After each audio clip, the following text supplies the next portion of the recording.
Good evening, cheeseheads, and welcome to the Cheese Room podcast. I'm your host for tonight, the caller. Welcome along. Let us know you're here. Drop some comments in the comments box.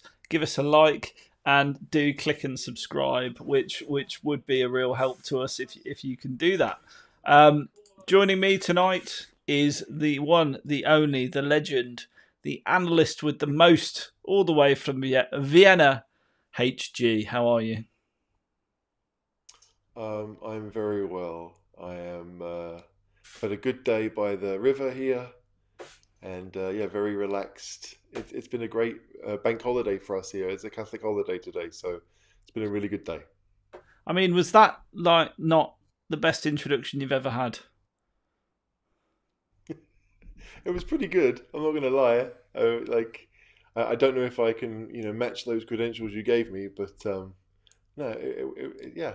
Anything that makes me sound good is obviously good, right? Well, exactly. Um, well, we've got big news for you tonight, HG. Amazing news. Stop the press Oh, news. We've go got on. not one but two new signings coming into Tottenham. We believe this over the weekend. Flying in from Italy, Fabio Paratici. Hopefully, I've said that correctly. Paratici is coming in as our director of football or sporting director, whatever you want to call it, formerly with Juve. We'll get on to him in a minute. And then the one and only lunatic on the touchline, Antonio Conte. So we're going to talk about both of those people tonight. We fully expect the deals to be done if you believe what you read in the press, which tells you that we'll be back round to will it be Pochettino on Monday. Um, First of all, HG, what's your reaction to all that? Because it's kind of like all our Christmases have come at once, have they? With a sporting director, my God. Yeah, I mean, I guess it doesn't necessarily mean that Hitchin will get sacked, but he will certainly get pushed to one side when it comes to transfer dealings. So that in itself has to be a good thing. But yeah, I'm waiting for the confirmation. I think like every other Spurs fan, we just want to get someone signed now. It needs to happen Yeah, because then we can all go back to what we normally do in the summers, which is worrying about what players we want. Worrying about what managers we want for a period of 6 or 7 weeks is just it's kind of crazy for us. So yeah, I'm excited. I hope it happens. But yeah, I guess until it does, there's always part of me that's going to worry.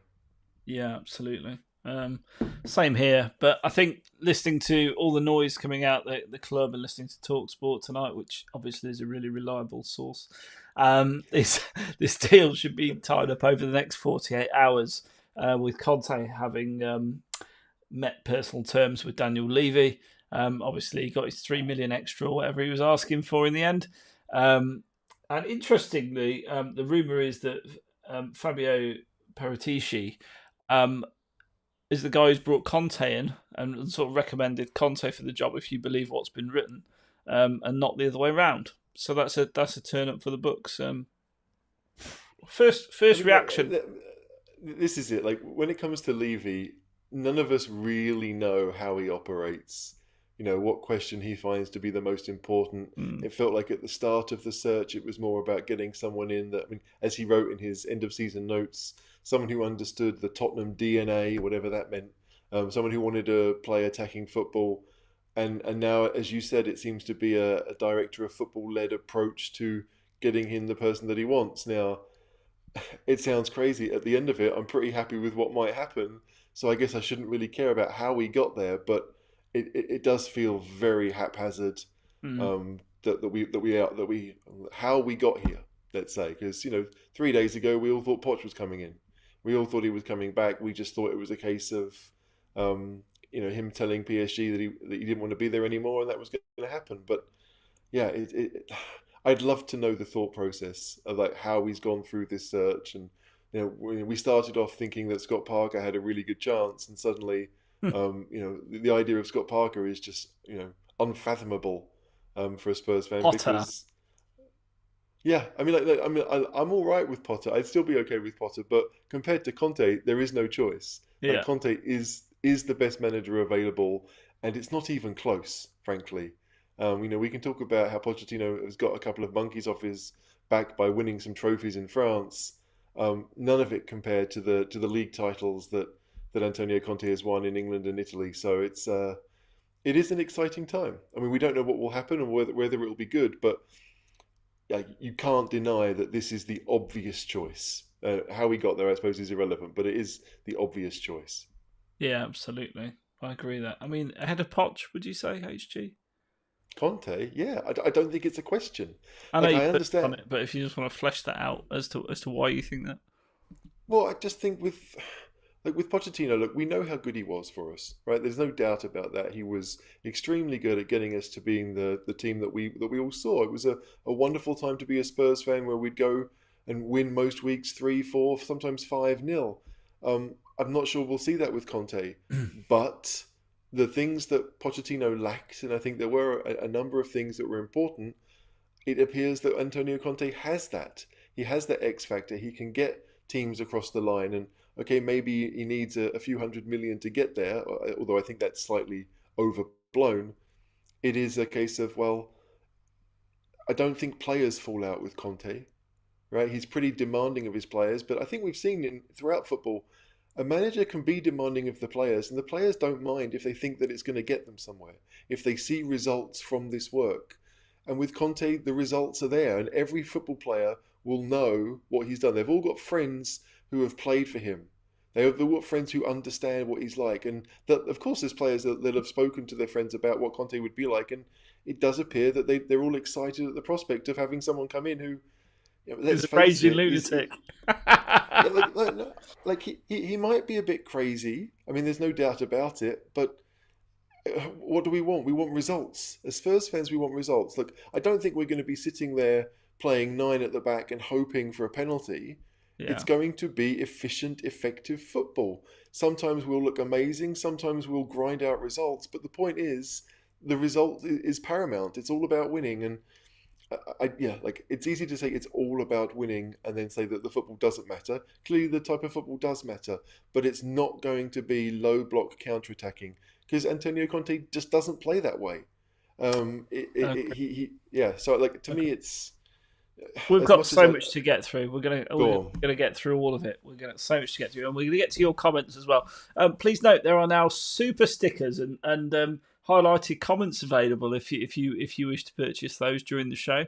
Get your comment up there in stars. Apparently, it works. I'm very curious as to what that looks like. So do feel free to try it out.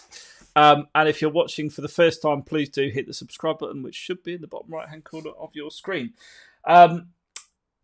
So let's take one thing at a time. Fabio Paratici, ex-Juve, sporting director at Juve, just recently left, worked with Conte at Juve.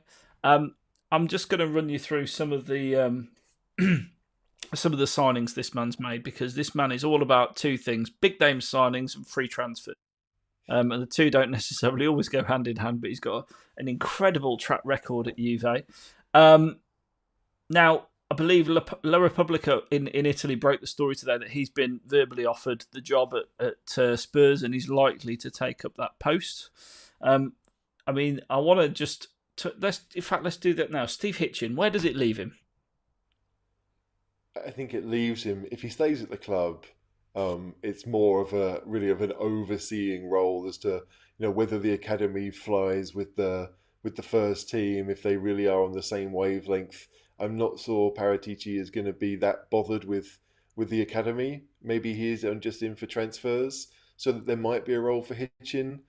But like I don't know. I think if Levy wants him around, he'll be around. He'll be making the tea. He'll be doing something else. But clearly, when it comes to first team matters, I don't think Hitchin will have much of a say. So it'll be interesting to see what happens. But yeah, I don't know. I was just laughing because I've just seen that Franco's just put it's the smallest subscriber button ever. Well, if you hover over it, it expands. And quite frankly, it's not the size, Franco. You should know all about that being about 3'4" tall.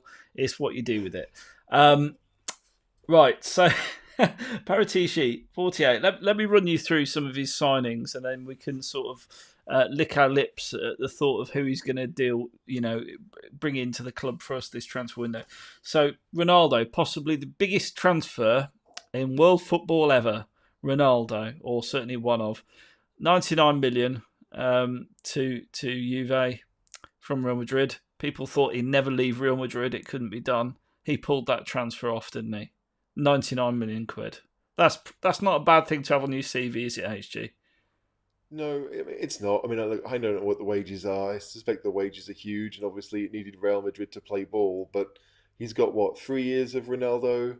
They haven't won the Champions League, which is kind of what he was brought in to do. So you could say in some respects it's been a failure. But when it comes to Serie A, I think they won the first 2 years.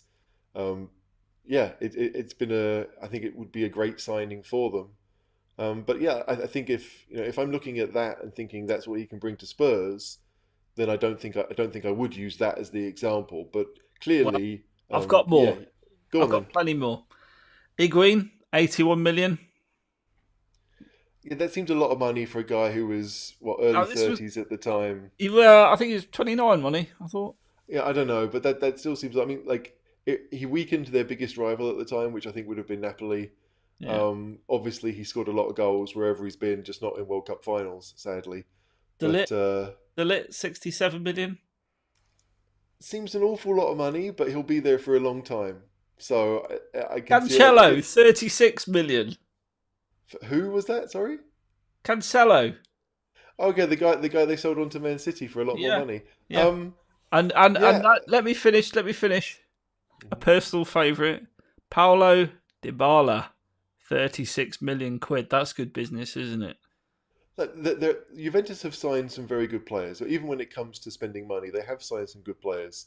Cancelo, I think, was in Portugal beforehand. Obviously, Dybala had been in Italy for a number of years before he went there. So that it felt like something. Man United signing Grealish, right? It was someone that they knew. They knew he was good for the league, and yeah, it was a lot of money at the time. But he was 23, maybe, so they knew they'd get him for a number of years. It's just again, you look at those deals and you think maybe the Cancelo one is something that Spurs could pull off. Yeah. But yeah, if you look at the equivalents, I mean, Dybala was at Palermo, so maybe you're looking at someone who has been relegated from the top league in Italy and then moved on to Juventus. But he was everyone knew him, right? Like it wasn't really a find. They all knew that Dybala had been good in Serie A, and he turned into a great player when he was playing with better players. But yeah, like, I don't want to make it seem as if Paratici is not a great sporting director. He finds really good footballers, but you just have to look at the clout that Juve have compared to the clout that Spurs have. Yeah, are they really going to mix? Are they a good comparison? I don't know. I'll come on to that in a minute. Hmm. Let's talk about free transfers. Okay, that's much more Levy, isn't it? A free transfer. Go on.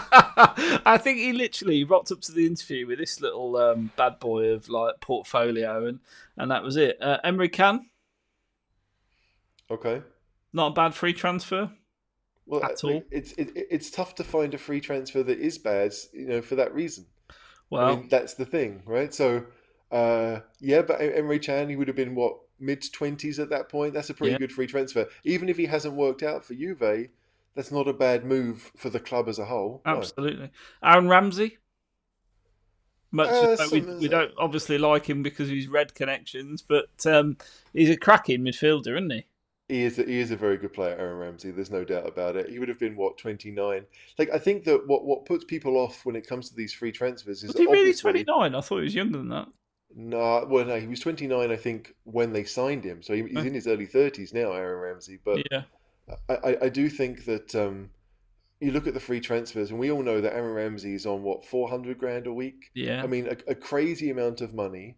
But when you look at it, the amount of money that the club have invested because there's no transfer fee is probably less than it would have been had they gone for a younger player with a transfer fee and extensive wages. So yeah, like it is tough. I don't think, certainly not very often, have they gone for free transfers that are first teamers. That happens a couple of times, but it's not as if that's their plan. They use those free transfers to get experienced players in as their squad members.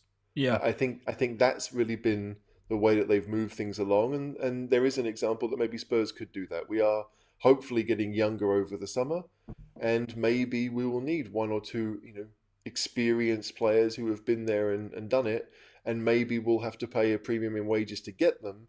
But again, if it's a free transfer, then it might work for the club.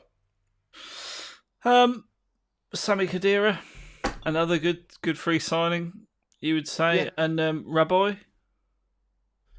yeah. You mean Rabiot? Yeah, like Rabiot. I mean, 24 Raboy, year old. I think he Rabiot, was. Raboy. Yeah, Um, you say yeah, potato. I say yeah, sweet potato. exactly. I say a French name, and anyway. Yeah. So like Rabiot. Rabiot. Obviously, we were rumored that Spurs were interested in him, but when it goes to a free transfer, he was always going to leave PSG on a free because he'd fallen out with the club. Quality player. Um, and he's a decent player. There's no doubt about it. It's again like Spurs aren't right now at the level that Juve are. Right, stop there. Um, Stop there. Stop there. Deloitte Money League. Who's ahead? Spurs or Juve? I have no idea. Well, I'll tell you. But when we're talking about players, that doesn't matter so much, right? It, Juve are the biggest team in Italy. yes. Spurs are, according to some, the biggest team in London, possibly. But even that's questionable because we don't have the history on the pitch. So yeah, like you might compare the clubs when it comes to financial muscle, but as a footballer, that matters little, I would say. Well, it mattered a lot when Man City decided to spunk like 500 million on players left, right, and centre, did it? Yeah, but again, that's the wages, not revenue. And you're going to talk about how Spurs get more revenue than Juventus. I'm Oh, assuming yeah, that's but what the. wages obviously equal revenue. So I suppose the point is if Levy suddenly decided, you know what, I'm going to splash a bit of cash here on payroll. Hmm. Oh, look, it's definitely possible. I mean, there's no doubt about it. We are capable of doing it. I just think that like Paratici to me is the. It's almost like the side issue. It's the one thing we wanted to see happen, right? We wanted Hitchen gone. We wanted someone in with a track record, and clearly he has a good track record. It's just whether that record really compares with what Spurs have been doing up until now. And that, I guess, is the question mark. Is he good at finding kind of diamonds in the rough? Because I think that is still what Levy wants. I Hmm. don't think Levy wants us to go out and spend, the equivalent of 100 million on Cristiano Ronaldo or 81 million on Gonzalo Higuain. I don't think that's what he sees as being a sustainable club for Spurs. He Yeah. would like to have someone who's 23, 24 and on their way. So like we've seen with Son, that you get 5 or 6 years of someone. We saw it with Vertonghen. We saw it with Alderweireld. Like these guys have been at the club for a long time. Hugo Lloris. Lloris, yeah, Lloris will be 10 years next year. So I do think that's always going to be the way that Levy wants to operate. And if you As can combine, is sorry, go on. my thoughts are Inter Mhm. Milan are skint. We've just taken their manager. We've got a guy who knows Italian football brilliantly as our director of football. Surely Yeah. they're ripe for the plucking, aren't they? Skriniar might finally join for the cut down fee. Surely we're in with a shout. By the time FIFA are finished with Juve, because of the Super League, they'll be playing us in the conference probably with all their team band. Look, I think with an Italian manager and an Italian sporting director, there's a very good chance that we might sign one, maybe two Italians, or at least people that have played in Italian football, people that they know well. Whether it's Skriniar, whether it's someone that we don't really know much about, we'll find out. But yeah, like there are bargains all over Europe right now because of COVID, because the money has dried up and teams are looking to cut their cloth and to cut kind of costs. So if Spurs are in a position to maybe extend themselves a little bit this summer, we could get some bargains. But yeah, look, as to who it's going to be, yeah, again, you would imagine that Italy would be their first point of call because they know the league so well. Yeah, absolutely. On the balance of things, we're happy because Hitchin looks like he might be finally on his way out or moved away from transfers. So that will please everybody, right? I don't think there are many people that would like to see Hitchin stay. I mean, I really don't. I So don't, it's- there's that that's any- he's got a very low bar to get across as Mr. his Paratici. career as it was Spurs was over the second he appeared in that documentary for about 5 seconds. Yeah, Um, and he's been with us for 4 and a bit years now. I mean, it's a long time, and I mean, over those 4 years, we've got progressively worse. That there's not much evidence, physical evidence, to suggest that Hitchin has been good. That doesn't mean it's all been his fault, but still, it's tough because like we have bought players in the last couple of seasons, and a lot of them, for various reasons, haven't worked out. So it's yeah, the desire for change is obvious. Absolutely, absolutely. Well, so Paratici gets the thumbs up from the cheese room. That's what we want to hear. We'll take some questions on him in a little while, but I want to move on to the man, the myth, the legend that is Antonio Conte. I've got to be honest. I wanted this guy from the word go. From the word go. I've been banging the drum about this one. The only thing that worries me slightly about that is I was also banging the drum from the word go when we signed Mourinho. And look how that ended up. But Conte's more current, isn't he, HG? You would like to think. I mean, he's a lot younger and more successful more recently.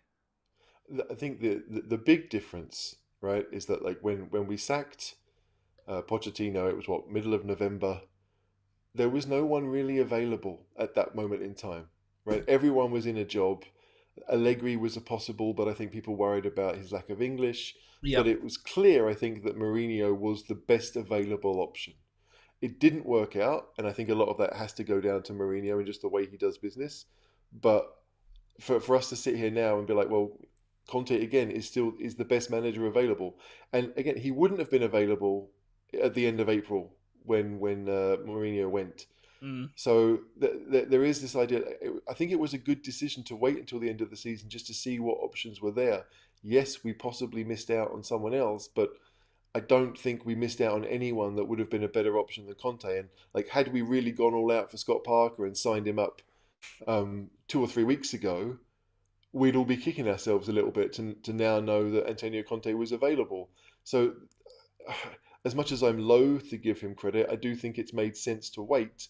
I just, yeah, it's how we got here has been so haphazard that I can't really give Levy much credit apart from seeing the Oh, obvious in his come on. face finally.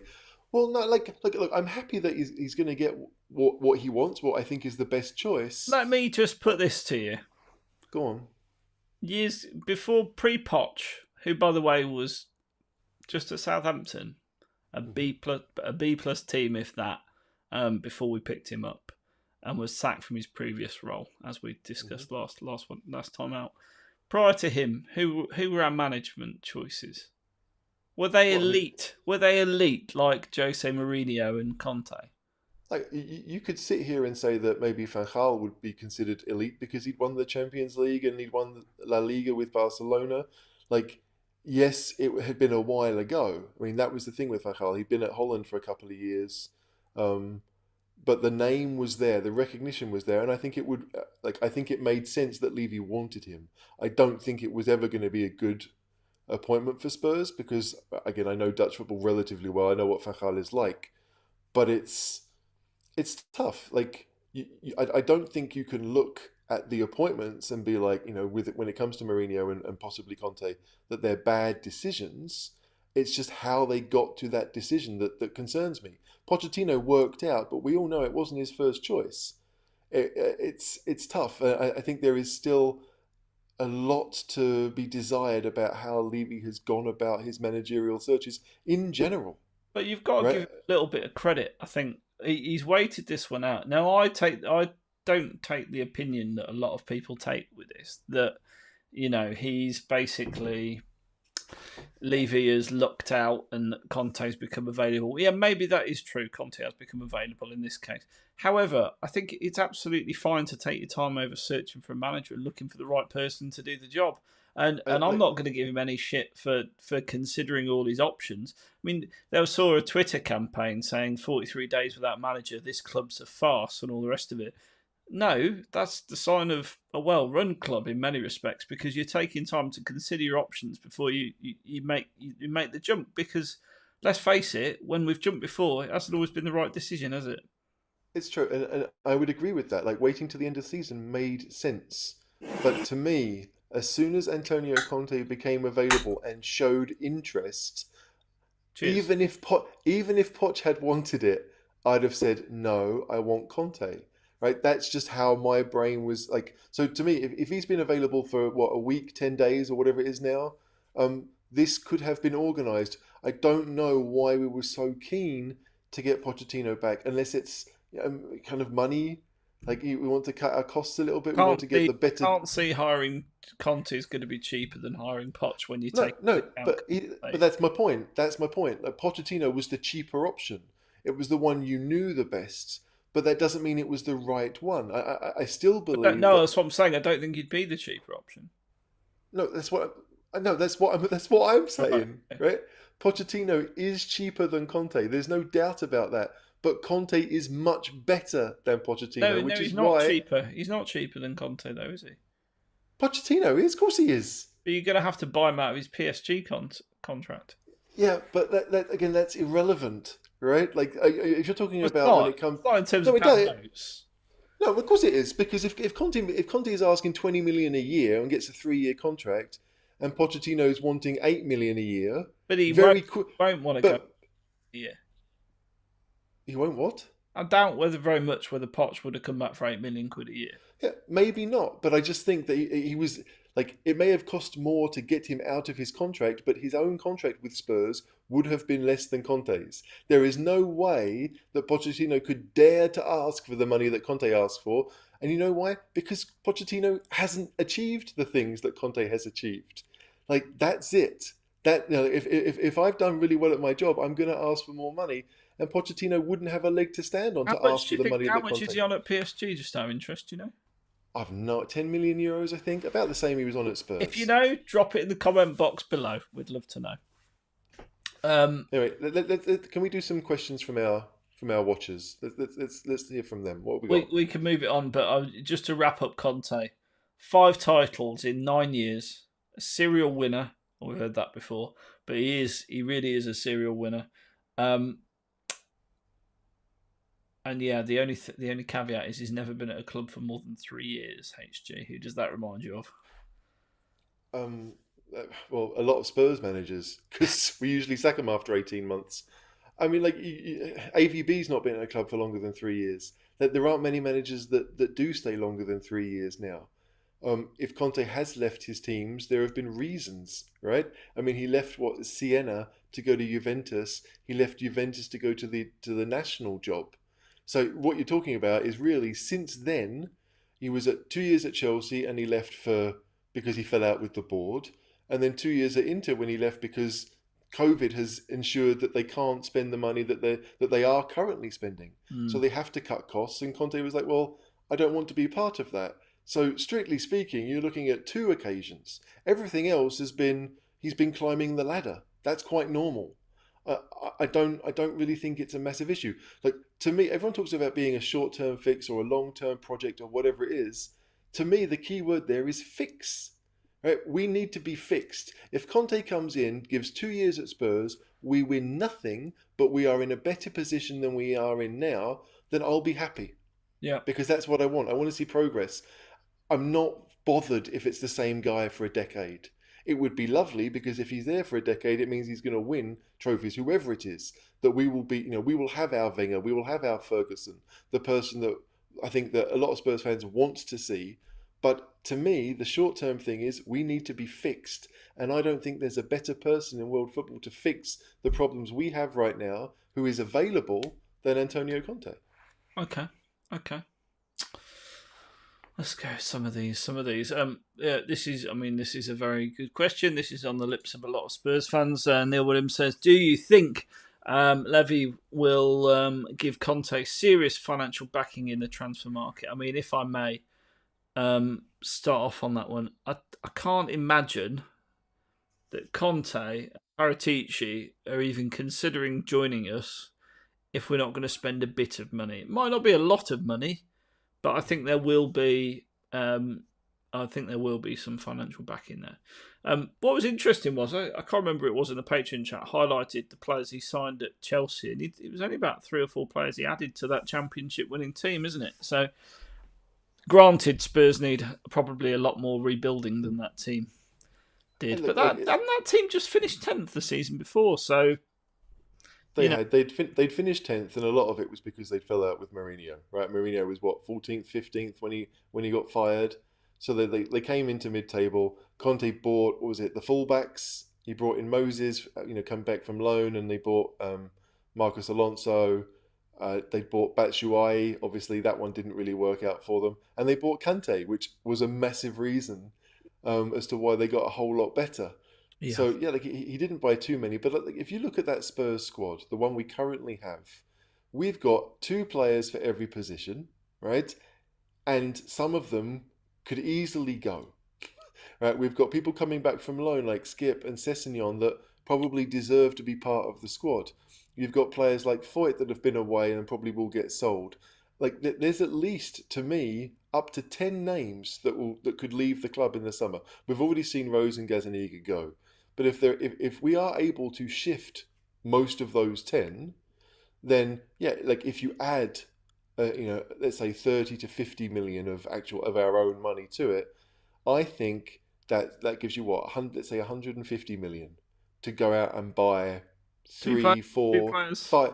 No, in this market, no, you don't need to.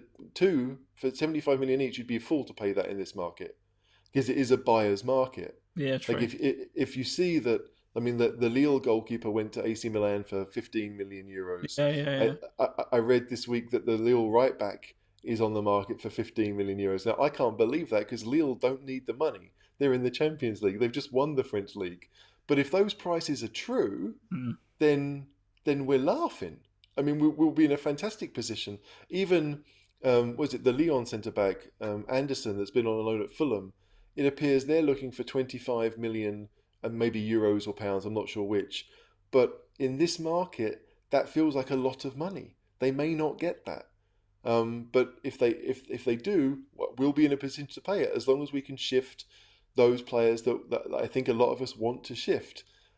I don't know if it's the massive job. I don't think Conte will need the hundreds of millions that people seem to think he will need. I just think we have to be smart about these players are soon out of contract. These players are not a part of the future of Tottenham. We try to move them on, and if there's a little bit left over, or if there's a little bit more that we can add to the pot, then we will. But yeah, I So, don't think we're so going to be struggling for numbers. I really yeah. don't. So long story short, yes, he'll think he'll be backed. Yeah, like define backed. Like I think he'll be able to go out and get the players that he and Paratici recommend. Yes. Yeah, yeah. If it's 100 million extra, no, I don't think he'll be backed. It just depends what the definition is. But there's very little reason to think that Levy, having spent all that money getting him in, would then say no. Right? Cool. I mean, I just he did it last year with Mourinho, and COVID was around then. We still managed to go out and spend what 55, was it 60 million net spend? Hmm. There was a fair chunk of money. So yeah, I do think the money is there. I really do. But it's just not going to be the huge amount of money that Chelsea spent last year when they spent up to 200 million. That won't happen. Yeah. But if yeah, getting rid of some and buying in some others, I think it's possible to reshape the squad. Unless Kane Absolutely. goes, of course. Yeah, look, if Kane goes, then we might end up having to spend 75 million on a couple of players because we're going to need strikers, and clubs will then want to, have us over a barrel. It's like 3 years left on his contract. Like honestly, if Graham Potter was in charge, if Roberto Martinez was in charge, you don't sell Kane. Doesn't matter, right? To me, it doesn't matter. There's no way anyone in their right mind would sell Kane this year in order to fund other purchases. I'm this, sorry, this is no. it. This is it for me. The thing is, Kane. What do we know about Kane? We know he's ultra professional. We know he's not happy. But in reality, if someone comes on, I mean, we could just bring in a new manager every year or so, and we're going to take you to the next level, Harry, and take the club to the next level. He'll keep you pacified. Um, but I think in reality, is he going to kick off and go on strike? Mm-mm. He's going to go and bang 25 goals a season again or 30 goals a season. That's what he'll do. He It's might be it's pissed off, but he's got a it's contract. not in anyone's interest to see that happen, including Kane's, right? That's the key point. It's not in his interest to see it. It's a World Cup year, right? I mean, the World Cup is next November rather than next summer, but still, like you don't want to go a season without playing. So it's in no one's interest for that, and so I don't think it will. Even if Harry was the most unprofessional of players, I don't think that's going to happen. It sucks for him because I'm sure he would like to leave, but from the club's perspective, no. And I think we've talked about this before, but there's no way that I would even consider allowing Kane to go. What Because even about if you what did about think, we got it. What go on. about Ndombele then? Do you think he's a Conte style player? He's not exactly a workhorse, is he? No, he isn't. It depends on what Conte will want to do. He does like to play three central midfielders with where one sits and two can kind of be box to box. Or I think it's the energy levels that's the thing that he doesn't look like someone who is going to really bomb around the pitch. He likes to have the ball at his feet, and Spurs aren't that kind of team right now. Like Yeah. people can keep the ball away from us. So I definitely think that Conte would like a player of that talent. But yeah, how the two of them mesh, who knows? That's just it. We don't know. But I don't think that Spurs should be entertaining any ideas of selling what they consider to be their better players. We need to be getting rid of the ones that, frankly, are old and have little future at the club. I mean, Lamella. I've said their names before, but I don't need to say it again. It's just if we are looking to build a short-term, long-term project, 29-year-old squad players aren't part of it. They shouldn't be part of it. We could have 500 million to spend. Those players should be on their way out. To me, it's a no-brainer regardless of the situation. So Yep. I'd like to see it happen. Lots of comments coming in, hoping that Hitchen is gone. I mean, we've touched on that as well. Gary B says, a world-renowned director of football and manager. I'm very happy. I wanted Conte or Ten Hag. The more I read about Conte, the more excited I get. I mean, it's hard not to get excited thinking about Conte. Like dance. My memory of Spurs versus Chelsea that season was literally Conte like going completely nuts on the touchline for 90 minutes. I've never seen so much energy from a manager, apart from maybe Tim Sherwood, but we'll move on from that. Poch was never coming back, in my honest opinion. Okay, lots of people saying, I'm glad it's not Poch too soon and it would have ended in tears. And I agree with that. If it was going to be Poch, I think in reality, we had to make things a bit comfortable. I think he needs to do 2 years.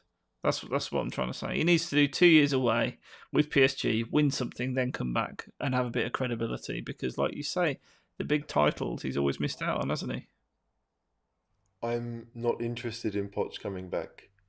Like I'm sure it could happen at some point in the future, but it's like it's almost like, yeah, I'm going to remarry my wife in 10 years from now. What? Like, I'm sorry, what? There's so little logic to any of it. He was great for us. We loved him. He loved us. There's no doubt that he feels Tottenham in the way that we do. But no, like we have to move on from this. We can't keep on harping back to those moments that he set the benchmark, absolutely. But that's what he did. And we're talking 3, 4 years ago now. We have to move on from Poch. If it comes back to a point where we are in a good place, he's in a good place, and it's a good fit for both sides, then great. But I don't think this summer's it. And I'm not planning on there being the perfect summer. You take it as it comes. Like it just like it reminds me of Leipzig a few years ago, right? They'd finished second in the league. Mm. They had Hasenhüttl as their manager, but the bosses at Leipzig had decided that they wanted Nagelsmann to be the next boss, right? But Nagelsmann had, I think, just qualified for the Champions League with Hoffenheim, had no desire to leave until the end of his contract, which was 1 year later. And so Leipzig were like, well, we're not going to extend Hasenhüttl because we want Nagelsmann. And they in the end, Hasenhüttl was like, well, I just quit. Yeah. Like the idea that you're going to plan, in 2024, Pochettino is going to come back and we're going to have all these players that he hasn't signed. It just feels really, really odd to me that anyone would think that way, even if you love them as much as people do love Poch. I just find it an odd sentiment. Mm. Here's a question for you specifically, HG, Uh oh.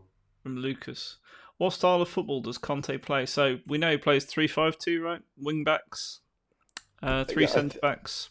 He's popularised that form of football because really that died out certainly in recent years. And when he won the title with Chelsea, then all of a sudden a lot more teams started to experiment with it again, from what I recall. Yeah, I think that the weird thing is it is three centre halves, but the key I think is how they use the midfielders, right? That to me is it. I mean, we've seen 5-3-2 in the mid 90s with the Liverpool side of the Spice Boys. We saw it then.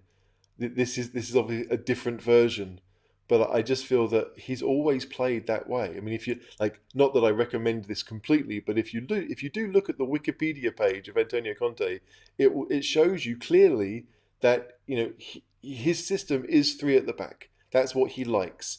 And if you look at the three defenders that Inter used this year, like that, none of them are known for their passing. They are all big units. Some are comfortable on the ball, but they are defenders first and foremost. It was the same with the Juventus side of Chiellini and Bonucci and Barzagli. I mean, those guys were late 20s, early 30s when he got there. Yeah. Experience, just full of experience. Spurs don't have those type of players, but the three at the back with wing backs, whatever, yeah, fair enough. Whether one back, I mean, I looked at the team that he liked to play last season. Hakimi is a fullback who likes to attack, and on the other side, it was either Ashley Young or Perisic, who are wingers that know how to defend.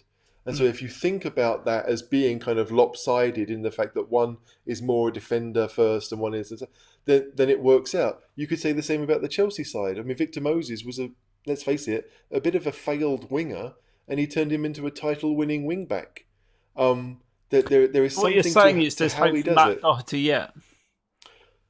Yeah, why not? I mean, you could have Doherty on one side and Sessegnon on the other, because Sessegnon I think is more attacking than defending, and Doherty, like we do have options to play that system.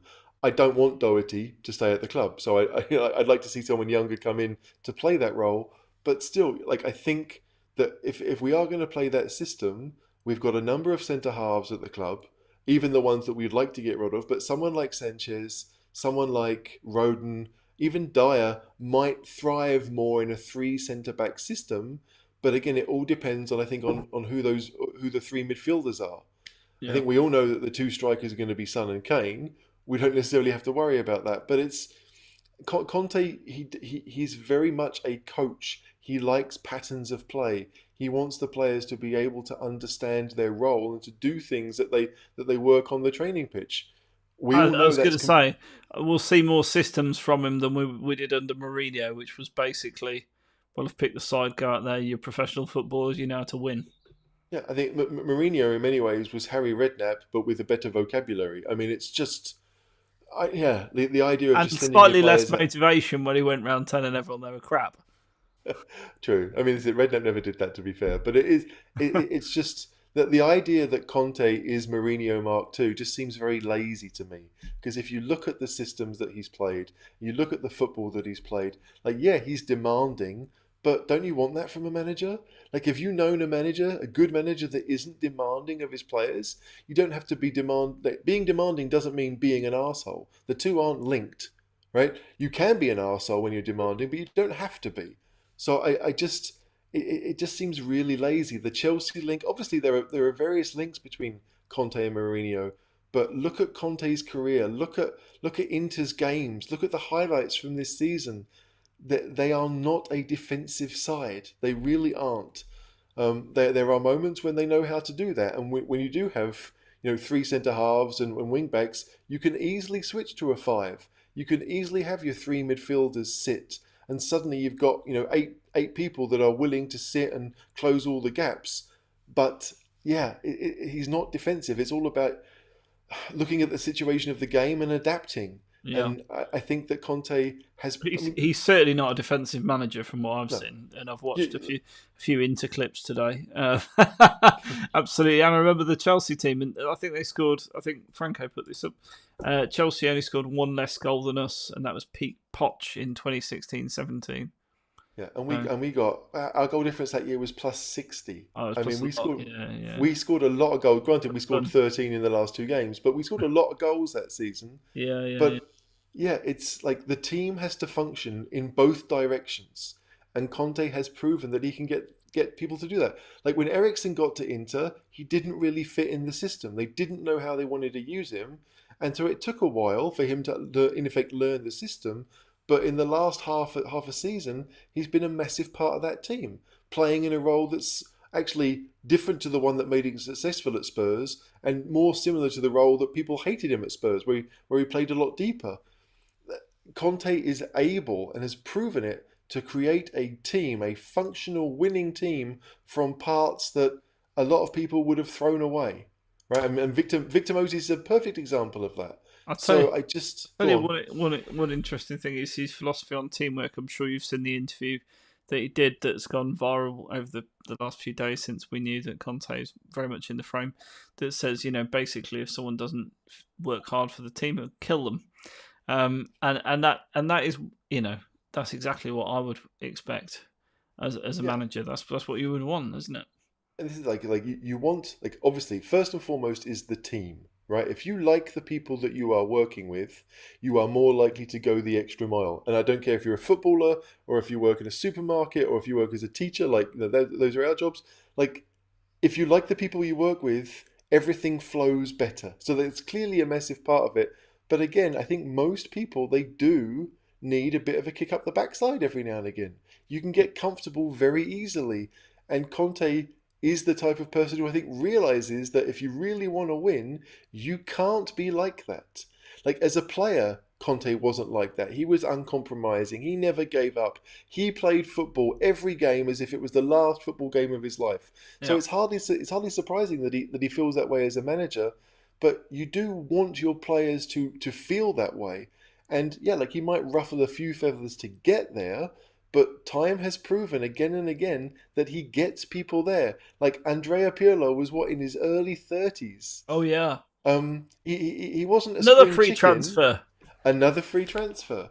So people buy into his methods. They do. And like, and I guess the difference between him and Mourinho in that respect now is that Mourinho, it's very personal, right? It is kind of like, you are hurting me rather than you are hurting the team. Yeah. Yeah. Like, and I think that's where Mourinho has kind of gone wrong. Well, it's all Conte, about Mourinho, isn't it? That's the yeah, thing. and Conte doesn't appear to be that way. Like, obviously he has demands and things that he wants to see happen, Thought you were going to say but huge like, ego. well, he probably does. I mean, I'd have a huge ego if I'd been as successful as he is. Why wouldn't you? You're very good at your job. You get paid lots of money to do it. I mean, I've So, got a like, huge ego and I'm not as successful as he is, so I completely understand it. Absolutely. Um, what else are people saying out here? Poch would have been a sentimental choice for sure. I'm warming to Conte because he'll be more disciplined. More contemporary than Jose, and is a disciplinarian. Yeah, I agree with that. Paul Muir and Sweaty Cockrell having a little bit of a ding dong. oh yeah.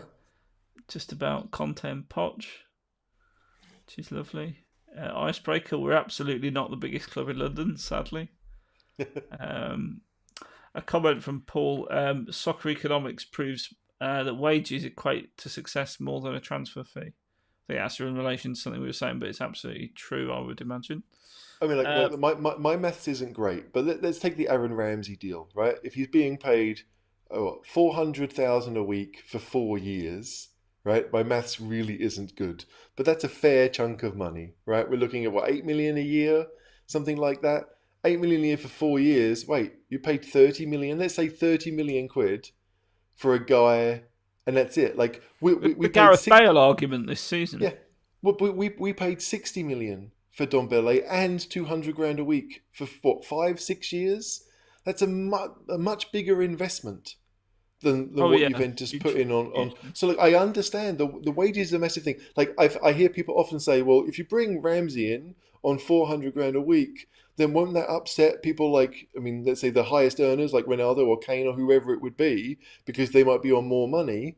Well, I guess it could if you didn't understand how football worked and the fact that Ramsey had let his contract run down so he could precisely do just that. Right? Like, you are not going to get that money unless there's a threat of your contract running out. Hmm. We've seen it with Rooney, we've seen it with Pogba, we've seen it with De Gea. They all got to the point where their contract was almost out, and that's when they got the massive wages.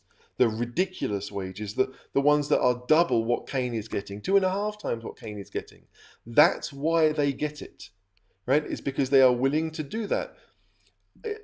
I, it, you can't compare your situation to someone else's when their situation is completely different based on one aspect. No, I It, agree. it, it I just agree it, with it seems a very, very basic way of looking at things to think that Kane is going to be upset because someone else is getting more money than him. I, yeah, maybe he is, but that says more about Kane than anything else. you. I just want to read this one. Sweaty Cockerel says, Corley, you look very healthy. Did you have a break from the wine? Well, yeah, I'm on the beer tonight. I think what it maybe is the lighting in this room. And I've had a bit of a haircut. Shout out to my hairdresser, Josh. Believe it or not, Josh is a yid as well. He loves Spurs and, celebrates the misery that we all do. Paul Muir, I'm going to come back to you again. Conte leaves an Italian team for a lack of funds. Why would he come to Spurs? HG. Because we don't have the issue of lack of funds that Inter do. Exactly right. Like, I mean, that's basically it. Inter need to cut costs by what, 80 million? Right, they need to find. Well, they've got to cut costs. They need to find 80 million, and the only way you can do that is by selling players. Spurs don't need to sell anyone. We should, because we've got lots of crap, but we don't need to financially. That is a massive difference. It's an 80 million euro difference. So, like, I understand that Spurs don't have the track record of spending lots of money. When he got to Inter, he went and spent a lot of money on Lukaku. So, like, clearly Conte does spend, but when it comes to this season or next season, Inter have to sell someone. They may sell Hakimi, who's been fantastic for them. He's only been there 1 year. Right? I mean, they spent 40 million on him last year when COVID was obviously an issue. That was a massive deal last summer, and it looks like it won them the league, and now they have to sell him. But they'll sell him at a profit. So Lost, it's maybe. yeah, well, they won't sell him to us for a profit. But if he wants to go to, if PSG are willing to pay the money that you read in the papers that they are, then that deal will get done. And PSG don't really have a right back. I mean, not a household name. They've got the young French guy Dagba, but that's it really. I don't think they have anyone that's I would say world famous, but anyone that's really got a great reputation right now. They've got Bergerac. yeah, well, they've got options, right? But no one like Hakimi. So if they go out and do that, it makes sense for PSG. I Oh, just that's the big issue. Like, to me, yes, he's leaving Inter because money is a problem, but I don't think money is a problem at Spurs. Certainly not to the same extent. time to mention the two things. The super chat function is live in chat. You can have your comment pinned, highlighted for all to see for a small sum of money, I believe. And there's also super stickers as well, which are now live. I'm dying for someone to try it out just to see what it looks like, to be honest. That's that. The second thing is, please, if you are watching this for the first time, do consider subscribing. There's the world's smallest subscribe button, as it's been described today by the world's smallest person, in the bottom right-hand corner. In fact, Franco is probably our equivalent of Richard Hammond in the cheese room. Just thinking about size of people. Right, caller HG. Are we not just reacting to press rumours? I can't recall reading anything concrete about Poch wanting to come to Spurs or Spurs wanting Poch. I mean, I think it was fairly well documented in the press. A lot of the in the knows were sort of saying that they were having conversations. So I think there's always a degree of exaggeration with these things, and I think it's right to treat them skeptically. But we don't Yeah, know. we have to react to press rumors, because if we don't, what are we going to talk about? Like, is it just going to be who I think should happen? No, like don't get me wrong, I don't trust the press at all, really. But they do The have opposite, really. so, well, there is some benefit to them to spread the truth when it happens, and there's a benefit to them to spread a bit of crap if it benefits them. So I just think that for them to go where they've gone in the last few days of, like, Poch looks like being the man, Conte was the guy, but then he's not going to be the guy, now he's going to be the guy again. Look, you look at that and you think they don't know what they're talking about, and they're just writing stuff to get clicks or whatever, get engagement. That's fair enough, but we have to react to that. right? So, some of it I find, like, I personally always found it a bit unbelievable that Poch would want to come back given his current situation, but it appeared that he did. I also find it relatively difficult to believe that Conte would be interested in Spurs considering our current situation, but it appears that he is, and whether it takes 20 million quid to get there, who knows? But yeah, we wouldn't have anything to talk about if we didn't at least read what is said and those rumours. Sure. Um, if you, this is just for comment, really, more than anything. We don't need to talk about it too Mhm. much. Jose went around Spurs telling all the players they were crap. Conte will get more respect and has a good relationship with players. I think some of our flops will surprise us under his leadership. Skriniar is Inter's third best centre back. Bastoni and De Vrij are better. Did I say that Okay, wrong? yeah, you said that wrong. De Vrij. De De Vrij? Vrij. It's got Yeah, a freaking V in it. I know, but he's not English. He's Dutch. The Dutch V sounds like an F. Well, I'm going to De call you Vrij. HV from now on. Um, Okay. Yeah, look, to be honest, I agree. Bastoni is what, 22? He's pretty young. Skriniar, I was never a massive fan of last year. He's better than what we've got, but it wouldn't be the one that I was chasing. Bastoni would be the one because he's younger. However, yeah, who knows what they'll do. There are a couple of like Inter players that I would like to see at Spurs. Barella is another one. Love the guy. Also like 24, 25. They've got some good players, but a lot of them are experienced. I mean, Alexis Sanchez played in and out. Lautaro's pretty young, but Lukaku's the same age as Kane, kind of prime of his career. But they do have a number of 32-year-olds, 33-year-olds that play role players. That obviously I don't want Spurs to be signing them, yeah. but like there might be a couple of Inter that would be interested, but To I'd be surprised. I'd be surprised this summer because they are in the Champions League, and like those players would like to play. I mean, they've played in it a couple of times recently, but they've not done very well. I mean, they didn't make it out of the group when they've been the Spurs group with Barcelona last year. I think they finished fourth in their group. They didn't get any European football at all from it, so they've got a point to prove in the Champions League. Inter, but yeah, like I'm more interested about Conte, and when those rumors start flying about possible players he wants to bring, fair enough. But yeah, one for you it's here. I know you're itching to answer this question. uh-oh. Do you think we'll still go for Sabitzer regardless of the manager? I know now because we were talking about it pre-show. So yeah, go on HD. You can have your moment. Everyone knows how I feel about Savitzer. I watched him at 19, 20 in the Austrian league. I thought he was a bit of a headless chicken then. Back then, he was a right winger by trade. Um, I think he's better as a central midfielder. I think he may well be that type of box to box midfielder that Conte would like. So I could see him wanting to have someone like Sabitzer. Sabitzer would be a relatively cheap option probably because he's only got a year left. I can see it happening, yes. I'm not sure I would want it to, but I could see it happening because it ticks a lot of boxes in the way that Conte wants to play the game and how Levy wants to play the game. Good stuff.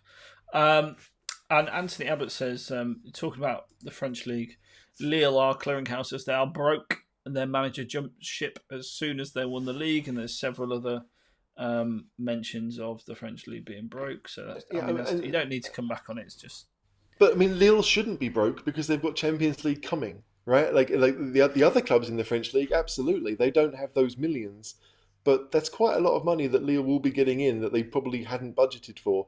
I agree that Galtier leaving for Nice is a bit of a shocker, but Nice are owned by the richest British man, the Ineos guy, so like they'll have a lot of money behind them next season. But yeah, like France is clearly somewhere you would want to look to maybe find a bargain this summer, and maybe Hitchin can help. Who knows? who knows. Dave Bolton, I've got to read this. Bless him, Dave. We've not had you on a pod for so long, but ex-Chelsea managers expect to be backed. That's part of their DNA. Is there any chance we can look for someone that hasn't been tainted by the Russian? What uh, tainted by winning trophies? oh, I David. that David but is an eternal that cynic. that's look. Don't get me wrong. I don't hate Chelsea as much as most Spurs fans, right? I don't like them, Hate them. but I don't feel the same level of venom. But the idea of saying I don't want someone that's been successful at one club. I would rather have someone who hasn't been successful doesn't make any sense to me. It just doesn't. Like, I mean, George Graham at the end of the day was a terrible appointment for Spurs, but that's because he was always Arsenal. Conte has never been Chelsea. He's not Mr. Chelsea. Mourinho might have been, but AVB wasn't Mr. Chelsea either. So I don't get it. It feels like a very strange way of looking at things to be like, well, you used to work for someone I don't like, so it doesn't matter how good you are. I'm not interested. It feels very childish. There's no other way to put it. I understand the tribal dislike of certain teams in London, absolutely, but I want to do what's best for Spurs, and Conte right now seems to be the best choice. Um, yeah, I don't disagree with you, to be honest. Anthony Abbott says, "Do you think Skipp is ready to step up as a starter?" And Franco comes back and says Conte will be good for Skipp. I'm just going to nip out for 2 minutes, HG, and leave you with that one. Do I think Skipp is ready to step up as a starter? In some games, sure. I don't know. Like he certainly, I don't expect him to play 20 or to start 25, 30 league games next season. But I could see him starting 15. I mean, like again today, I went through the Inter side, the squad. Let's say that, and how many games they played this season, and there were maybe 4 or 5 that had started over 30 games. But there were a number of players that had, started 10 and come on as sub in like 12, or that kind of half and half situation. And so Skip could easily be one of them, right? Like what position he would play in Conte's system, you'd expect him to be the person in midfield who sits. I think that would be the Højbjerg role, and I think that's what Skip would do.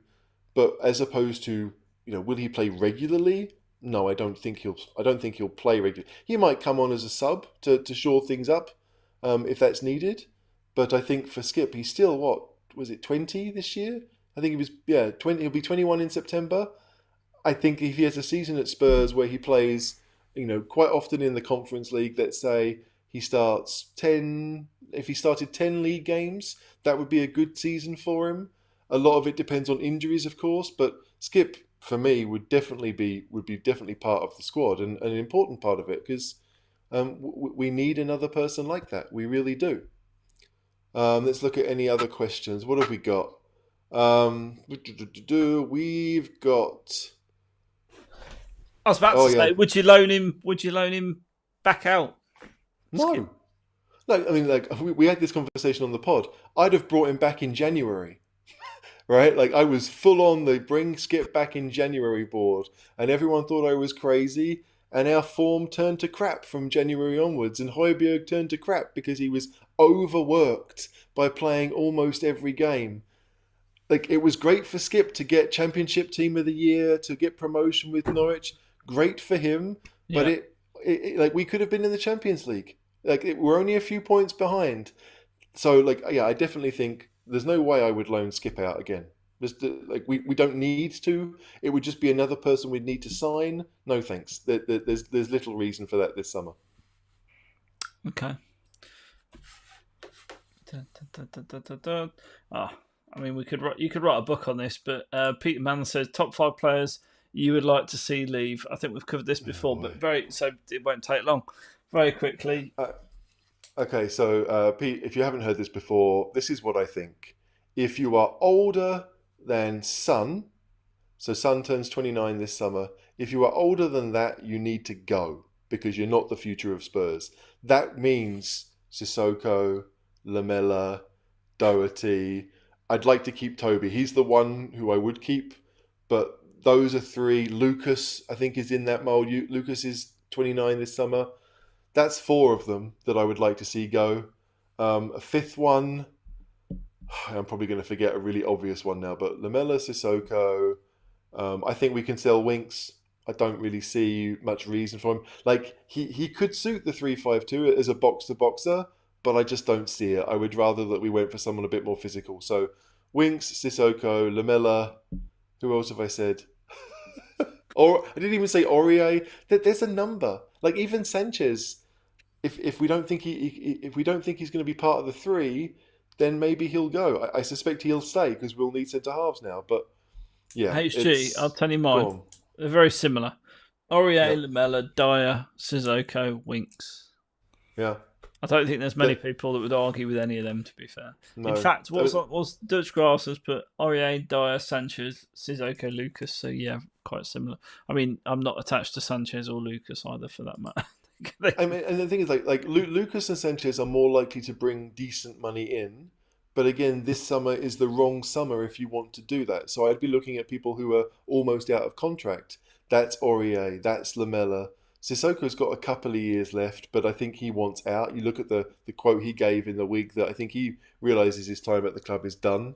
So yeah, we may have to subsidise those wages for him, but he's not playing regularly. I suspect that when you get to that age, you will want to play regular football because that is what you love. And regular football for a team in the Conference League, I don't think that really counts anymore. So, there should be a number of players that could leave and should leave this summer, and I'm excited to see it happen. I hope it does. Is there a name given to the style that Conte plays? Like the Gen press. There isn't really. I don't think Conte ball. There you go, Conte ball. It's all about. I think it's all about the situation. Like Conte's team, they can press if they need to. They can sit deep if they need to. But strictly speaking, they do like to play football. I mean, sometimes they'll hit it long and go direct. And like if you've got a striker like Lukaku, I mean, Lukaku came out and said that the first 3 or 4 months he was at Inter, every day Conte had him training on how to hold the ball up and play with his back to goal, which I guess Lukaku had never really done before. So that might not be Kane's game, but you can see the type of maybe that's the type of football he wants to play, just to get the ball away from goal and then try to move the ball up the pitch in any way you can. I read today that there's a striker at Torino, who's that kind of bullish number 9, who might be a target for Spurs because that's the type of striker that he likes. We saw Diego Costa do it in that season when they won the league for Chelsea. So, like, I do think that Conte is all about winning, right? So if you want to call it Conte ball, then great, but it's not going to be tiki taka. It's not going to be Gegen pressing. It's going to be to do whatever is required. And if the other team have the momentum, which happens in every game, right? No matter who you play, the other team will have a period of dominance. You need to then defend compactly and make sure that that dominance doesn't end in a goal. That's the one thing we couldn't ever do really with Mourinho, and Conte has, I think, again proven to be able to do it. So there is definitely strength to it, but yeah, I don't know if he's known for one particular style, and that's possibly why things have gone against him, right? Like he's not held in the same regard as Klopp and Guardiola when perhaps he should be. Oh, I think that's It's a harsh. good. It's According to what? who? I'd put him in that Well, no, category. yeah, we might, but I don't think many do. But I think for a lot of English fans, the first we really heard of Conte as a manager was when he showed up at Chelsea, being the Italian national manager. I mean, can you who's the Italian national manager right now? Do you know? No, Like I do I because I'm a barely know nerd, the right? English national manager. Is some idiot who never made it in club football, isn't it? Yeah, you're trying to forget who the English manager is, but see that's the idea. So for most English fans of football, they remember Conte the player if they're our age, but they don't know Conte the manager. They don't know that he got promoted twice from Serie B with 2 different teams, and then he went to Juventus and won the league 3 years in a row. Like now, that seems like a really easy thing to do. That anyone can win the league with Juventus, but back then they hadn't been doing that. He was the one who started it, and as we saw this year, he was the one who ended it because at Inter he stopped the dominance. It's yeah, like I don't want everyone to really build their hopes up with Conte, but like if you look at the record, he's been a manager for 10, 11 years and he's only ever really seen success. And that's what you want in a manager. Um, Success is relative, obviously, but still, to go up and to be promoted and to be champions, the only thing that he doesn't really have on his CV is a European run. But even last year, he got to the final of the Europa League with Inter, and it was a Lukaku own goal that cost him the game against Sevilla. So there's much to be positive about when it comes to Antonio Conte. He's not Poch. He's not going to be like Poch. If you liked the things that Poch did, you may well hate Conte. but I just think that there's enough there to be positive about. There really is. I agree. Totally agree. Peter Mann's his song going to sign a new contract. I've read that it's all but done, to be honest, and it's just. But then I've also read there's still a negotiation, so I think he will. I don't think he's quite elite enough to go to a Real Madrid, Barcelona, Man City. I don't think they'd want him because he's not quite clinical enough when it counts. But he's a bloody good player on his day, isn't he? HG Peter, by the way, I've just read he's a first time viewer, so please subscribe, Peter. And if you're watching this and you haven't yet subscribed, hit the subscribe button, bottom right hand corner. You'll find it down there. It's tiny. HG, Son. If I was his agent, I'd be thinking, wait another year, right, before you really make any decisions. See what options you have. I would be surprised if he signs it quickly. But if he really loves the club and he wants to commit, in effect, the rest of his career to us, then that would be great for Spurs. There's no doubt about it. But I don't know, like even if he may not go to Barcelona or Real Madrid, I think Bayern would want him next summer. I think there are a number of teams that maybe have a better chance of winning things because again, Son hasn't won anything, not just at Spurs but before Spurs. He played at Leverkusen, he played at Hamburg. Didn't he? But Didn't he get some sort of Olympic medal so he avoided national service? I mean, that in itself is probably the biggest win you'll ever have in your life. it What was more does the obviously lad need to win? it was very important for him and for Spurs. There's no doubt about it. But I definitely think next year, if he's got 1 year left on his deal, he's going to have a number of suitors. And if he then decides that Tottenham is where he wants to be, then great. But I would be surprised. I mean, I'm not ruling it out, but I would be surprised if he committed himself to Spurs in the next few weeks. Because like you only have to look at Harry Kane's situation to see that when you sign that contract, your options become limited. I mean that's exactly what a contract is. So it's yeah, I don't know. I'd like to see it happen, but I would be surprised if it happens this year. Interesting. What do you think, Caller?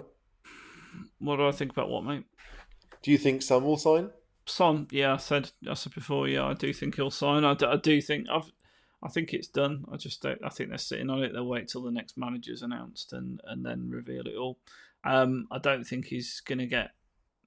I think he's a club legend at Spurs. He's very settled.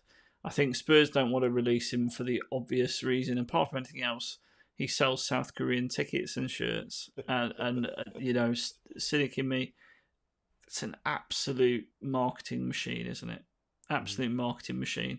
I mean, I know you don't get to the stadium much next year, but you go to a game, and honestly, there's just South Korean fans everywhere.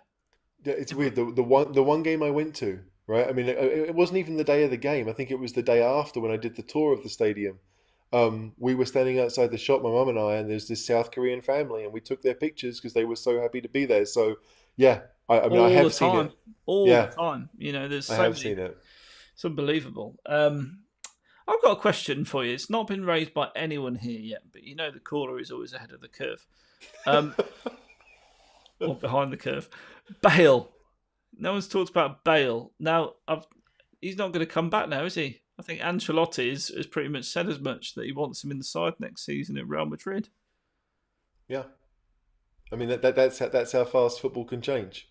You only need one person to leave, and everything changes. Like now that Zidane's gone, if Ancelotti likes Reguilon, you might have to worry about him being bought back. I mean, like those are the things that change now. Yeah. So yeah, like I don't expect to see Bale back. If you gave me the option of earning 600 grand a week and living in Spain, 600 grand a week and living in England, I'd pick Spain. Even if Spurs are my team, I'd still probably pick Spain. Yeah, I don't see it happening. It's sad for Spurs because he was, pretty much a guarantee to get you goals in certain games. But yeah, we move on. I mean, like as I said before, like you can't base your future on it, and so It was it gives us fun a while chance. it lasted, HG. That's what I would It say. wa- it was, and it gives people like Bergwijn more of a Kind of. chance to play regularly and become the player that we want him to be. So like it sucks, but there are positives to be found. Hmm. Absolutely. Absolutely. David King says Bale got hooked away by one of Ancelotti's faulty evil eyebrows.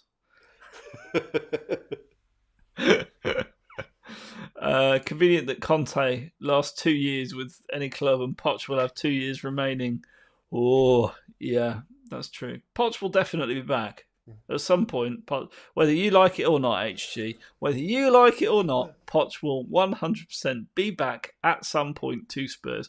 He might be 80 at the time, but he will definitely be back. He'd do a Legends tour. That would be fun. Levy would make bank doing that. Can you imagine doing the Skywalk with Poch? That would be interesting. Yeah, like as I said, like Pochettino's been a fantastic. He did really well for Spurs, but I'm not planning on it. I don't know when it would happen. I think there are lots of things he wants to do with his career. Lots of things that we need to worry about us. If there is a perfect time, then great. But 2 years from now might not be it either. Yeah, no, I agree with you. Well, we've been going for an hour and 15 so far. HG, do you want to take a few more? Yeah, why not? Yeah, why not? Okay. It's a 4 day week. It's a 4 day weekend here, so I'm not going to work till Monday. I've got work tomorrow, so there you go. Phil Ambrose says, "Is there an argument Levy's change in mindset as a result of the Kane interview? Is Levy proving that we want to move forward, and is this Levy going for it?" No, No. I think is my short answer. But like, if only because I think when the interview was given, Conte didn't exist, right? He wasn't an option. So what would Levy have done, right? If Conte didn't exist right now and not being an option for Spurs, what would Levy have done? What would Levy do? That sounds like a fun game you could play with the family over a few beers. Maybe. Yeah. So yeah, I don't think the interviews had much influence. Kane obviously has a lot of influence at Spurs. There's no doubt about it. But I just feel that, yeah, it's where would Levy have gone? Really, I mean, it would probably be Ten Hag. I think Ten Hag might have been the choice. So yeah, is that showing the same level of ambition? Probably not. So I don't know, but my instinct says no, Phil. I agree. Daniel Markin says, "What do you make of Lloris's comments about his future after the Euros?" HG. He said that he wants to worry about it after the Euros. I think that's logical for any footballer. Lloris, if he stays another year and does 10 years at Spurs and we don't get a fee for him, then okay. I don't think we can complain too much. If he decides he wants to go, if he gets an offer of a nice long contract to play in the sunshine somewhere and he wants to, then I think we should allow that too. It gives us one more position to fill, which is never a good thing. But I think I've said this before, goalkeepers, like if you get the chance to be the first choice goalkeeper at a top 10 club, right, which is what Spurs are when it comes to revenue at least, you take it. That there are going to be goalkeepers that will want to come to Spurs. Who that would be, I have no idea. But if Lloris decides, if he's got the options and he thinks he wants to have a different option to finish his career, then okay. But I don't begrudge him it because I think that's the logical viewpoint. I mean, it's the contract length enables Lloris to be a bit more picky. He can choose what he wants. I mean, really, we're sort of saying that Poch, you didn't get the job this time because you wouldn't publicly resign. But you could do us a couple of favours by taking Serge Aurier off our books, and we'll throw in a Hugo Lloris in a year's time. How does that grab you? That'd be all right, wouldn't it? It would suit Spurs. I'm not sure PSG really need Lloris. Keylor Navas is not a bad keeper, but yeah, like there's something in it, right? I mean, finances are going to play a role. Where is Lloris going to go to play more regularly? Like, I think if I was Lloris, I'd be tempted to play the year at Spurs and leave on a free. And maybe Juventus would sign me and give me 400 grand a week. I mean, who knows? But it's going to be Lloris's decision, and I don't think that's really a problem for Spurs. It just means that we have to react to it.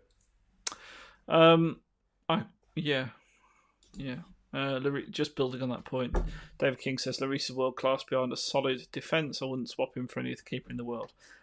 This one is a comment after my own heart.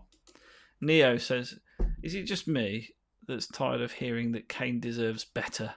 I do wonder about some of our supporters." Well, I'm not going to slag off the fan base because I want them to like, share, and subscribe to the YouTube channel and the podcast. But I've got to be honest, Kane deserves better. No, he signed a 6-year contract. He's only got himself to blame, and quite frankly, he needs to honour that contract. And Levy will absolutely hold him to it. And I think unless a stupid offer comes in for him, he'll be a Spurs player next season. We don't have to worry. Definitely 1 year, possibly even 2. Yeah, Kane deserves better. Yeah, I deserve. What does deserving mean? Spurs fans deserve better Oh, because yes. I mean, you can sit there and say like, "Hey, look, if I'm paying the money I'm paying, if you're a season ticket holder at Spurs, you're paying all this money to watch, a team that isn't really winning the games you would like them to. You could sit there and say you deserve better, but for Kane, like Kane is a fantastic striker, the best striker that English football has seen since Shearer. I think it was Lineker, then Shearer, then Kane. I mean, they are like the last 3 really good English strikers. Kane, had he played his cards better, would be in a much better position to get what he wants and to get possibly what he deserves. But no, like for a Spurs fan to turn around and say, I'm okay with selling him because it's good for him. No, like I'm selfish enough to think, no, I want to know what's good for me. If it's good for both of us, then great. But right now, it's not good for Spurs to sell Kane. Just isn't. Exactly right. I think you're absolutely spot on. And if he turned up in finals and semi-finals as well, that'd help, wouldn't it? Really? Yeah, I mean, I'm not going to blame Kane for any of that, but I will like, happily. no, okay, yeah. I don't blame Kane for performances. I don't blame fans really for thinking what they do. But the point is, it's between Kane and the club, right? And I get the point. Like, you don't want a fan should never say you are too good for us. We might think it, but we should never encourage it to actually exist. Every Spurs fan knows that if Ledley King had 2 functioning knees, he'd have played 4 or 5 years for Spurs, and we'd have never seen him again, right? Um, like thankfully, I guess it worked out in our favour. But with Kane, like, yeah, we've got all the cards. There is no logical reason for us to sell him. There just isn't. Not this summer. Um, I've got to read this one out. I think you've upset Dave Bolton this evening. Childish question number 2. At what point does Kane's return to New White Hart Lane in a City shirt do we boo him? Well, yeah, it depends. Like, how has he left? Right? I mean, like, if he's left with 1 year left on his deal, and we've decided to cash in because it makes financial sense then for us to do so, then fair enough. If he's stormed his way out, I mean, I'm not a booer really, but I don't know. I don't know. I just like Kane has given what many years of service to Spurs. I think that it's pretty obvious why he wants out. It's nothing to do with the fans. It's nothing to do like he's not lied to anyone. I don't think. If you can compare it to the Campbell situation where who's deservedly booed. DA says, so you're saying hurt Kane's knee? Look, like this is the crazy thing. Like Kane's got dodgy ankles, right? I mean, if it could benefit Spurs that those ankle injuries if it's well timed.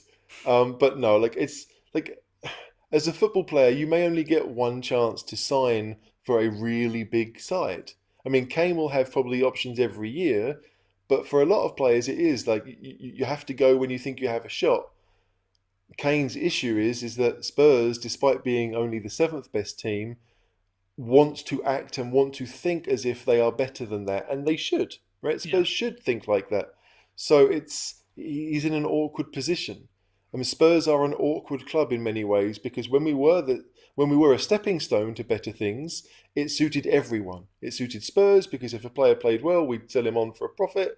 The player would get the move of his dreams because he'd be playing for Spurs and be exposed. The exposure would be great for the player. But now we don't want to be that stepping stone team anymore. We want to be the side that people commit the best years of their career to, that can be with us from 22 to 32. That is a difficult step to take, and I think we only can really get there by winning things. But the issue is that's where we are now, and so for players like Kane, yeah, it does suck, but If he can't go to City this year and they buy someone else instead, there will be other teams next year that might want him. Man United might need him much more because Cavani will be out of contract next summer.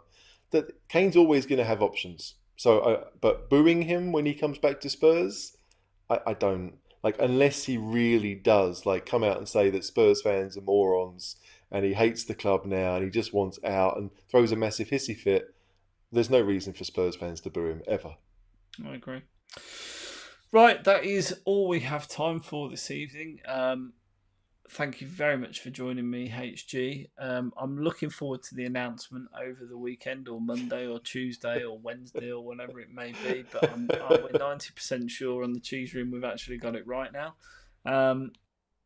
Been a pleasure, mate.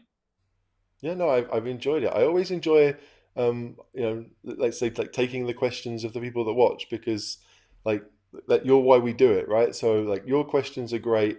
Spurs mean so much to all of us. And it'll be nice to talk about transfers and to talk about possible players and Can't wait. like then I can really slag off Lamella as like no I won't do that but I get can back to our usual fighting each other's self every 5 minutes. It'd be lovely. Yeah, I think so. But like piece by piece, Spurs are gonna be back. We may not be as high as second again, but we are going to be better next year. I don't think there's any doubt about that. The bar has been set so low that we can do that, and that's what you want to see. You want to see Spurs do better than the previous year. To me, that's always been the And a case. very good chance of silverware next season. Well, yeah, because we're in competitions that maybe no one else cares about. But yes, absolutely, that there is always that. Four chances. Silverware is silverware. Very good. Audi Cup. Here we go. All right. Thanks very much, Cheeseheads, for joining us. Do remember, if you haven't already, subscribe. And we'll see you soon. Come on, you Spurs. Right. Night, everyone. Good night. Come on, you Spurs.